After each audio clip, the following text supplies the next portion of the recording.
السلام علیکم۔ اندھیرے میں گم ہونے والے کبھی نہ کبھی مل جاتے ہیں، لیکن جو روشنی میں چھوڑ جائیں، روشنی میں گم ہو جائیں، ان کا ملنا مشکل ہے۔ غلطی کسی سے بھی ہو سکتی ہے، صرف اللہ کی مخلوق میں سے فرشتے ایک ایسی مخلوق ہیں جو کہ غلطیوں سے مبرہ ہیں۔ لیکن اگر غلطی ہو جائے، انسان خطا کا پتلا ہے، تو لیکن جتنی جلدی ہو سکے غلطی کو تسلیم کر لے، اتنی جلدی زندگی آسان اور سہل ہو جائے گی۔ کبھی کبھی تنہائی میں بھی ایک ہجوم ہوتا ہے، ایک شور ہوتا ہے، اپنی پسندیدہ شخصیات کا ایک ہجوم آپ کے ارد گرد جمع ہو جاتا ہے۔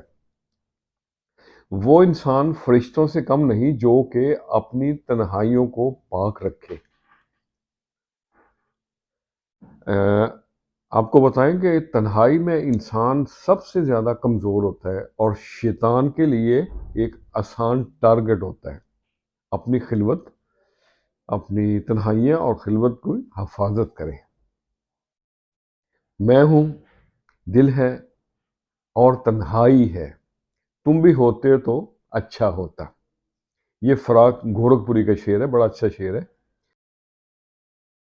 آج تنہائی پہ میں نے بات شروع کی تھی، تو ایک آپ کو فراق گورکھپوری کا تنہائی پہ ایک شعر سناتے ہیں، بڑا اچھا ہے۔ میں ہوں، دل ہے اور تنہائی ہے، تم بھی ہوتے تو اچھا ہوتا۔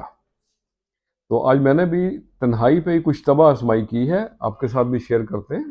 عرض کیا ہے، میں ساتھ اپنے رہتا ہوں ہمیشہ، اکیلا ہوں مگر تنہا نہیں ہوں۔ لگتی ہیں کہیں دنیا کی محفلیں، تنہائیاں میرے ساتھ، تنہا نہیں ہوں۔ ڈوبا ہوں ماضی کے گہرے ساگر میں، ڈوبا ہوں ماضی کے گہرے ساگر میں، ساتھ ہے یادوں کا، تنہا نہیں ہوں۔ اکیلا ہوں مگر تنہا نہیں ہوں۔ اور اگلا شعر ہے، پکارتے ہیں میرے یار ہر طرف سے، پکارتے ہیں میرے یار ہر طرف سے، آوازوں کا ازدحام، تنہا نہیں ہوں۔ اندھیری رات اور تاروں کا جھرمٹ، چاند کا ہے ساتھ، تنہا نہیں ہوں۔ اور آخری شعر ہے،